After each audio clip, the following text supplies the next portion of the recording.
Hi, I'm your host Vasco Duarte. Welcome to the Scrum Master Toolbox podcast, where we share tips and tricks from Scrum Masters around the world. Every day, we bring you inspiring answers to important questions that all Scrum Masters face day after day.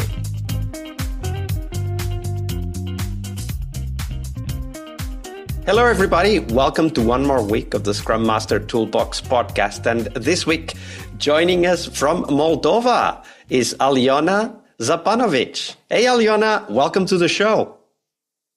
Hello, Vasco. Nice to meet you, and thank you for having me. Absolutely. It's a pleasure to meet you as well. So let me tell you all a little bit about Aliona. She's an agile coach and Scrum Master with a background in architecture. I guess we are going to talk a little bit about architecture here, who transitioned to IT to pursue her passion. She values impactful contributions over years of experience, balancing her roles as a coach, mentor, and mother. She focuses on empowering teams and guiding individuals to achieve their best. So, Aliona, that was a short intro, but tell us a little bit more about yourself and how did you end up becoming a Scrum Master with that architecture background of yours? I stumbled into the Scrum Master role accidentally. You can call me the accidental Scrum Master.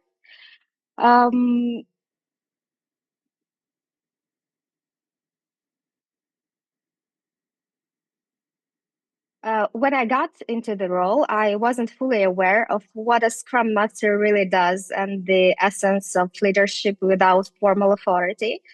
And I started in the same company, but in a different department. And as an employee, I always looked for feedback to improve my work and to focus on finding new ways to deliver better results.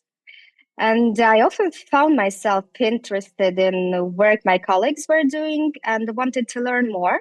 It was an IT company. To me, their language seemed like a foreign language. I called it Chinese. Can you give me an example of what the things that sounded strange to you at the time? Oh, it was everything. They were so focused and so it looked like it was very interesting for them to discuss some topics they were working, some challenges, but I literally understood nothing. It was, those So it wasn't really talks. like being in a foreign country, right? Like you see people and they're interacting like normal people, but you can't understand anything that is going on. Yes, especially during lunch at the kitchen and at the water cooler talks. So I was very curious what they are talking about, and I was asking them a lot of questions, especially about our products. I was in the marketing department, so it was important for me to understand what they are working on. And I even asked them and seek help from them, from the developers, to collaboratively work with them and help me create content for our social media about our product. When I first started as Scrum Master, I had the theoretical knowledge only, but I quickly realized how different the reality of work is. That's when I began looking for mentors and following top voices on LinkedIn. I wanted to learn more, especially about common misconceptions and the pitfalls other Scrum Masters face. And this is what we do here exactly on the podcast, right? Like we're trying to share exactly what those common pitfalls are. One of the things that is interesting in your story, if you could tell us a little bit more about that, is that you needed to interact with engineers in your role as a marketing person in order to understand how to promote the product in your role as a marketing person. So how did that conversation go? Like, did you immediately feel already at that time that, hey, it would be good to work more with these people, or was there something that came later? No, it came right from the beginning. I understood that I literally need their help. It would be not possible to write something about to describe our product without their inputs, without their knowledge. And so I asked for feedback. I gave them a script, a template, and they corrected me where needed. And we had the normal conversations, and that helped me a lot. And this, for me, I think is a key dynamic for us as Scrum Masters, because many Scrum Masters are not necessarily technical experts. They don't have a developer or tester background. They might have had other types of backgrounds. And one of the things that I think we bring to the teams is this sense of curiosity and, of course, at the same time, humility, right? Like we don't know all of these other things, but we want to help them succeed, help them achieve their goals. And I think that ability that you brought at the start, the beginner's mind is often how we refer to it, is incredibly useful in creating also a good relationship with the team. Yes, and I think that works both ways because I'm curious and I need help. I ask for help, but developers, they also want to help. They love what they're doing and they want to talk about it and to explain to help you. Absolutely. Now, despite all of this helpfulness, not all of our actions go as we expect. And because today is Monday here on the podcast, the Fail Monday episode, as we call it, we want to explore one of those stories, Aliona, that, things just didn't go as you expected. We'll dive into the details and the takeaways later, but walk us through that story step by step. I'll be honest, my biggest failure came right at the beginning of my journey. I was quite dogmatic. At first, I strictly followed the Scrum Guide, insisting that everything be done exactly as it says. And while the guide provides a great structure, I quickly realized that the team wasn't ready for such a rigid approach. I completely skipped the observe the team part and didn't take the time to understand where they were coming from. Another mistake I made, taking things way too personally. I felt like I was failing if the team wasn't immediately on board with what I said. The situation when you try to explain something, but people push back or disagree almost immediately. That was happening to me a lot, and I wasn't. I wasn't selling ice cream. Or pizza, right? Yes, I wasn't giving them what they wanted.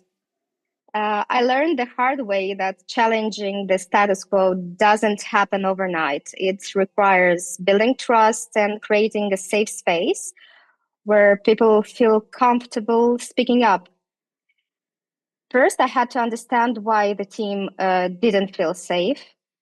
So from this experience, I learned to step back and observe more, to listen first and speak later. And it was a tough lesson, but it was crucial in shaping how I approach my role now. When you talk about challenging the status quo doesn't happen overnight, I think it's important for us to go a little bit deeper. Can you give us an example, like a concrete example of you wanting, and of course at that time even bringing the dogma with you, right? You wanting them to do something and them resisting. How did that really show up at the time? Well, if their response, for example, was, but we always did it other way. Why should we change something?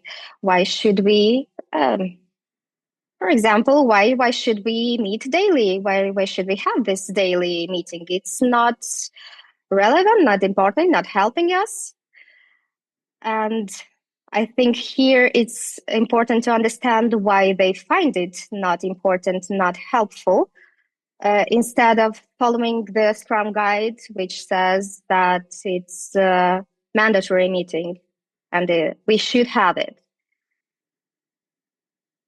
So when you think about this these days, like if you could go back and kind of relive that situation where you suggest, hey, we should really have a daily meeting, and people are saying, nah, why should we do it? We never needed it before. What do you do these days when you face that type of pushback or resistance? I would ask the team, I would listen to them, I would ask them why, I would observe how they are facilitating these daily meetings. What is this? Is this a synchronizing meeting? Is this a planning meeting? Or is a reporting status meeting? Because if they are there only because it's mandatory and it doesn't help them, well, I guess they are right.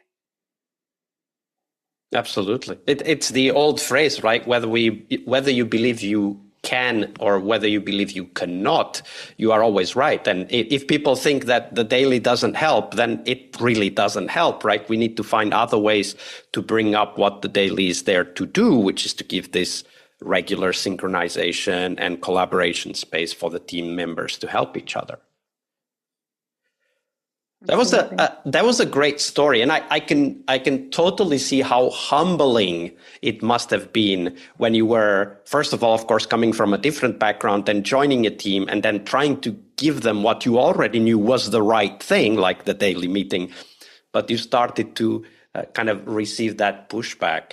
And how did you do at the time? Did you already have a mentor at the time and you kind of had a kind of process this type of events with the mentor? Or how did you get over this resistance yourself personally? No, not yet. I was all by myself. And at that time, I was mostly reading. And only later I started to look for mentorship, for people to ask them, how did you do in this? How did you act in this situation? And it was very, very nice to hear them reply that, well, this happened to me and this happened to me too. And I wasn't the only one. Yeah, absolutely. Because that is the truth. We are not the only ones, just as Aliona so eloquently described in her story today. Aliona, thank you very much for sharing all of that with us, and we'll see you tomorrow.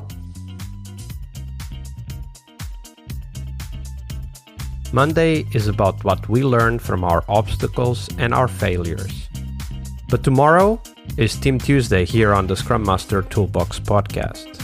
We explore teams and their journeys, the habits they develop that threaten their performance, how each of our guests help their teams evolve, and the one key lesson they learned from that experience. We really hope you liked our show. And if you did, why not rate this podcast on Stitcher or iTunes? Share this podcast and let other Scrum Masters know about this valuable resource for their work. Remember that sharing is caring.